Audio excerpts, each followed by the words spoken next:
राधे राधे दोस्तों। वैदिक ज्योतिष में चंद्रमा को हमारा मन, माता और भावनाओं का कारक माना गया है। लेकिन क्या आप जानते हैं, चंद्रमा से बनने वाले योग आपके जीवन की दिशा, धन, सम्मान और स्वास्थ्य को भी तय करते हैं। आज के इस वीडियो में हम जानेंगे कि चंद्रमा से बनने वाले 4 प्रमुख योगों के बारे में बात करेंगे। अनफा योग, सुनफा योग, दुर्द्रा योग और केंद्रम योग।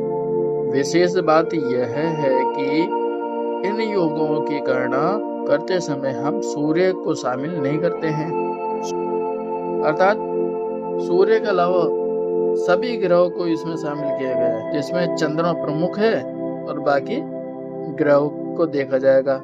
तो चलिए बिना देरी के बात करते हैं। पहला योग है अनफा योग। ज्योतिष के नियम के अनुसार यदि चंद्रमा से 12 भाव में कोई ग्रह उपस्थित हो और चंद्रमा के दूसरे भाव में कोई ग्रह नहीं हो तो अनफा योग बनता है। अनफा योग में जन्म लेने वाला व्यक्ति देखने में अत्यंत सुंदर होगा, आकर्षक होता है, स्वभाव से शीलवान होगा, संतोषी रहेगा और प्रसन्न मुख रखने वाला होता है। उसे जीवन में सांसारिक भोग विलासों से अच्छे साधन उपलब्ध हो जाते हैं और उसका स्वास्थ्य उत्तम और समाज में मान प्रतिष्ठा बनी रहती है। दूसरा योग सुनफा योग। यदि चंद्रमा से 12 भाव कोई ग्रह न होकर लेकिन चंद्रमा के दूसरे भाव में कोई ग्रह है तो सुनफा योग बनता है। सुनफा योग का प्रभाव बेहद शुभ माना गया है। इस योग में पैदा हुआ व्यक्ति राजा या राज्य के समान जीवन व्यतीत करता है। ऐसा व्यक्ति अत्यंत बुद्धिमान मिलेगा, धनवान होगा और विख्यात भी अत्यंत होगा। उसे समाज और कार्य क्षेत्र में अपार ख्याति अर्थात फेमस व्यक्ति होगा। तीसरा योग है दुर्द्रा योग।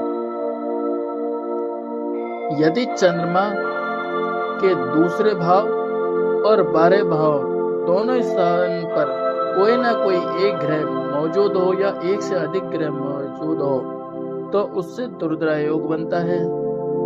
दुर्द्रा योग में जन्म लेने वाले व्यक्ति जीवन में बहुत समृद्ध होगा।